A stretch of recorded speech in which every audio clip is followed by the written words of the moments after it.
Hi, I'm about to head out to the National Museum of Nuclear Science and History. I think that's what it's called. It's located in Albuquerque, which is about half hour from where I'm currently camped. I'm still in Torrance County Park. It's a great area. Anyway, I'm not going to be here much longer, and there are some things still that I need to do besides hiking around. And many people have suggested, shouldn't say many people, I've read the reviews of this place, and everyone has positive things to say about it. So I'm going to give it a try. It's not something that initially struck a chord with me, but based on some of the input that I've gotten, I think it might be worthwhile. So come along and you make the decision whether you think it's a neat place or not. So see you there.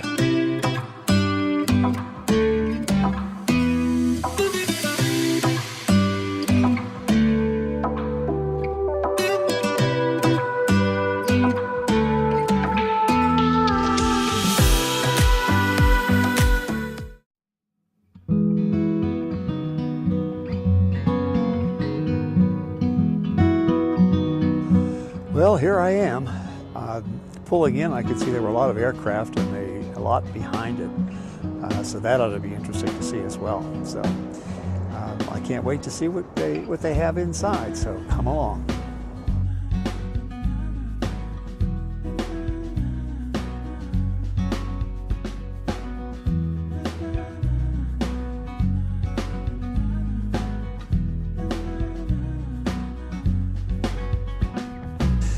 Looks like there's a lot to see in here, so I am real anxious to take the tour. We've all heard of the Los Alamos project, and here's a reconstruction of it in the museum. I'm loving the old equipment. Most of what we can do on an iPhone is probably more than what they could do here. And this contraption is where they devised, I guess it measured neutron flux of a uranium core, and those blocks were paraffin, and I guess steel somehow was injected into it.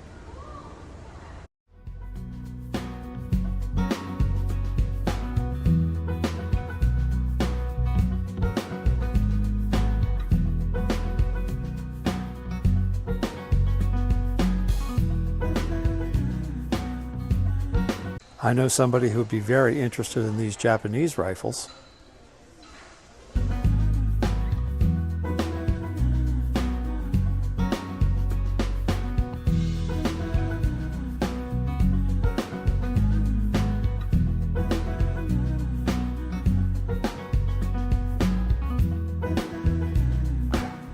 And here's the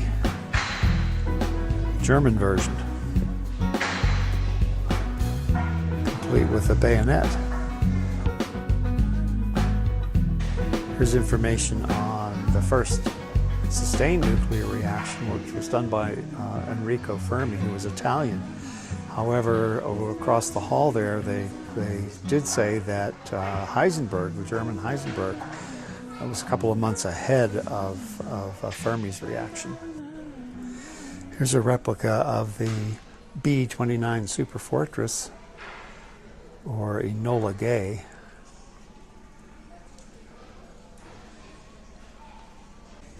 And this is the Bock Star that dropped the first man-made atomic bomb on Nagasaki.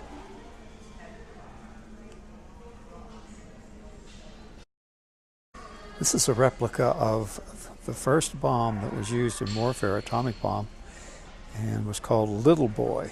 And it was dropped on August 6, 1945, about 1,800 feet above Hiroshima, and it's estimated between 70 and 130,000 people died. And this bomb casing is called Fat Man, and it's a lot larger, fatter than Little Boy, and it was the last atomic bomb that was dropped in the war, again over Nagasaki, I think August 9th. Of 1945. And that piece of green material there is called trinitite, excuse me. and it was formed by the intense heat of the first atomic explosion. And the question below is trinitite radioactive? And the answer, to make it quick and short, is none any more so than the normal Albuquerque environment. So I'm not too sure whether that's comforting or not.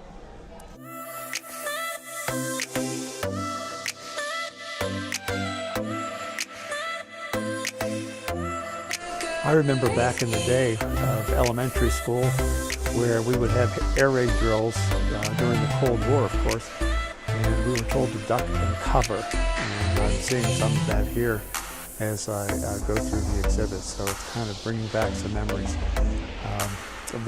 Obviously, the destruction, if somebody were to drop a bomb, ducking and cover I don't think would be too effective, but that's what they told us to do.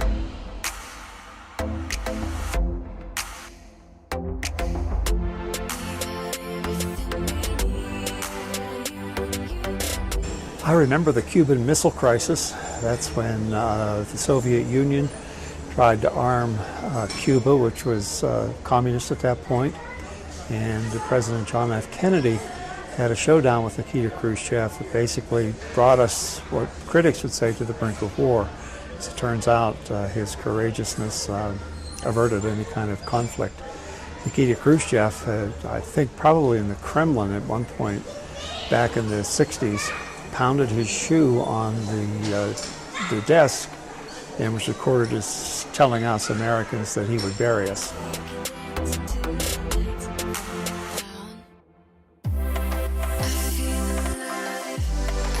Here's a display of a lot of the medical devices that have been developed as a result of our nuclear program. X-ray machines and scanners. All kinds of interesting things.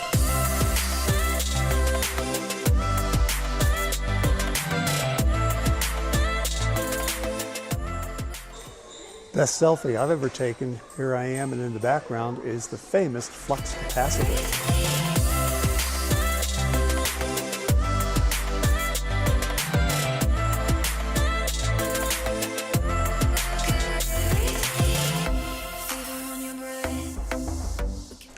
Here's some actual pieces of the Berlin Wall that was pulled down in 1989 and allowed Germany to reunify. Behind me is an absolute replica of a B-29 that dropped the bombs on Nagasaki and Hiroshima, I'm not sure how you pronounce that. But it's out in the back on the lot of the museum. It's really fascinating.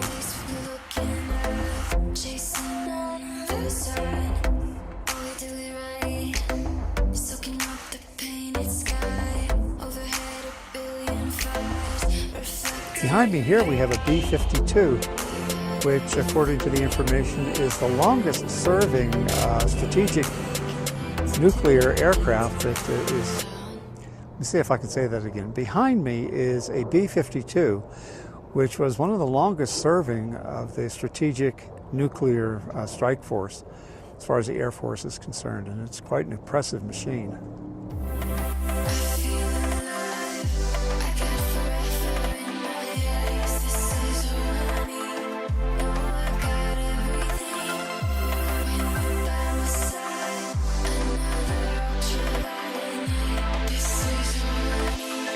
Here's an example of a SNARC, which was an intercontinental ballistic missile capable of carrying a nuclear warhead. It was retired some time ago and replaced with the intercontinental ballistic missiles, the ICBMs, I think they were called. Okay, this is the it jet for me. There in the background is a B-47 Stratobomber, and that puppy could carry, had a 20mm cannon in the turret up front and in the tail section, and in addition to that it could carry a nuclear bomb up to about 10,000 pounds or conventional bombs up to about 25,000 pounds. But it is quite a machine.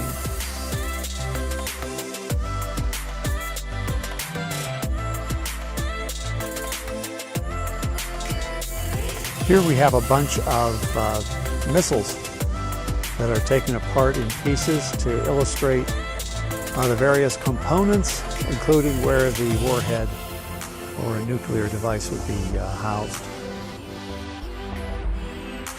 Here's an example of the Trinity test that was exploded from a tower just like this one in July of 1945 before the drop-on over Japan. And the test was conducted, exploded just, I think, southeast of Socorro, New Mexico. I think of these bombs being dropped from aircraft, but apparently this one was tested just by exploding it in this tower. Okay, this is a hit. I love the museum. However, the back lot with the aircraft is just out of this world, especially if you have any interest in the strategic aircraft that we used through World War II to help win that, and then through the Cold War. They've got examples here, including most of the nuclear warheads that were used. So I highly recommend it. Hope you enjoyed it, and thanks for coming along with the ride. Again, please comment if you have any information about any of these aircraft.